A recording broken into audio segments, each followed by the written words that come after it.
Super കൺമണിയുടെ പുതിയൊരു വിശേഷത്തിലേക്ക് എല്ലാവർക്കും സ്വാഗതം. അങ്ങനെ കൺമണി ഹോസ്പിറ്റലിൽ വരുമ്പോൾ ദേവിജി ഉണ്ട് കേട്ടോ അവിടെ.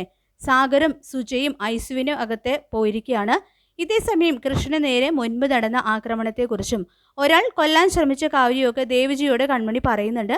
ഇതേ സമയം ബാലഗോപാൽ എന്ന ഒരാളെ കുറിച്ച് കേട്ടിട്ടുണ്ടോ എന്ന് ദേവിജി ചോദിക്കുമ്പോൾ ആരാണ് അയാൾ എന്ന് കൺമണി തിരിച്ചു ചോദിക്കുന്നതും അയാൾ വളരെ വലിയ ക്രിമിനൽ ബുദ്ധിയുള്ള ബിസിനസ്സുകാരനാണെന്നും സാഗർ ബിസിനസ് തുടങ്ങിയ സമയത്ത് അയാളുടെ കമ്പനിയായിരുന്നു നമ്പർ 1 എന്നും വിജയിക്കാനും കമ്പനി വലുതാക്കാനും വേണ്ടി അയാൾ എന്തു ചെയ്യുമെന്നൊക്കെ ദേവിജി പറഞ്ഞു കൊടുക്കുന്നുണ്ട് കൺമണിയോട്.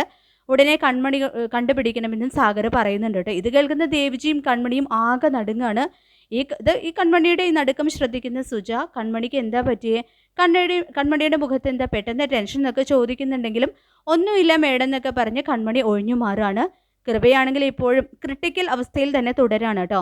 അങ്ങനെ സാഗറും സുജയും കൺമണിയെ കൃപയ്ക്ക് കൂട്ടായിട്ട് അവിടെ നിർത്തി പുറത്തേക്ക് പോവുകയാണ് ദേവിജിയും കൂട്ടി.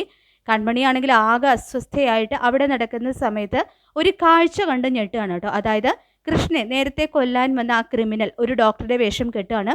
ഇത് കണ്ട് കൺമണി മറ്റുള്ളവരോട് പറയണമെന്നൊക്കെ ഉറപ്പിക്കുന്നുണ്ടെങ്കിലും ബലരാമൻ്റെ നേരെയുള്ള ആ ഭീഷണിയുടെ പുറത്ത് നിശബ്ദയാകുകയാണ് കൺമണി. ആകെ ടെൻഷനോടെ ഇയാൾ എന്തിനാ ഇങ്ങോട്ട് വന്നത്, എന്തിനാ ഇങ്ങനെ ഡോക്ടറുടെ വേഷം കിട്ടുന്നത്, ഇനി ആരെയെങ്കിലും അപായപ്പെടുത്താനാകുമോ, കൃഷി സാറിനെ എന്തെങ്കിലും പറ്റുമോ, കൃഷി സാറിനെ എന്തെങ്കിലും ചെയ്യുമോ ഇയാൾ എന്നൊക്കെ ചിന്തിച്ച് വളരെ ആശങ്കയോടെ ഇരിക്കുകയാണ് കേട്ടോ കൺമണി. ഈ കില്ലറിനെ ഹോസ്പിറ്റലിലുള്ള ഒരാൾ തന്നെ ഓരോ ഇൻഫർമേഷൻസ് ഒക്കെ പറഞ്ഞു കൊടുക്കുന്നത് കാണിക്കുന്നുണ്ട്. ഇതേ സമയം ബാലഗോപാൽ എന്ന് പറഞ്ഞ ഒരാളെക്കുറിച്ച് ദേവിജി പറഞ്ഞ കാര്യവും കൺമണി ഓർത്തു പോവാണ്. ഇനി അയാളാണോ ഇയാളെന്നും ഓർക്കുന്നുണ്ട് കേട്ടോ. പിന്നീട് കൃപയെ കൊല്ലാൻ തന്നെ തീരുമാനിച്ചുകൊണ്ട് ആ കില്ലർ ഐസിയുവിന് അകത്തേക്ക് കടക്കുകയാണ്. ബലരാമൻ പറഞ്ഞല്ലോ സുമിത്രയോട് കൃപ നാളെ തന്നെ മരണപ്പെട്ടിരിക്കുന്നത്. അതുകൊണ്ടാണ് ബലരാമൻ അയച്ച ആ കില്ലർ കൃപയെ കൊല്ലാനായിട്ട് ലക്ഷ്യമിടുന്നത്.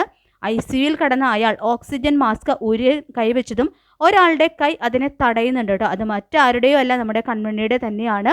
എങ്ങനെയൊക്കെയോ കിട്ടിയ ധൈര്യത്തിലും കൃപയ്ക്ക് ഒരാപത്തും വരാൻ പാടില്ല എന്നുള്ള ദൃഢനിശ്ചയത്താലും ആ കില്ലറിൻ്റെ കൈ ഇങ്ങനെ പിന്നിലേക്ക് ചേർത്ത് പിടിച്ച് മർദ്ദിക്കുകയാണ് കൺമണി.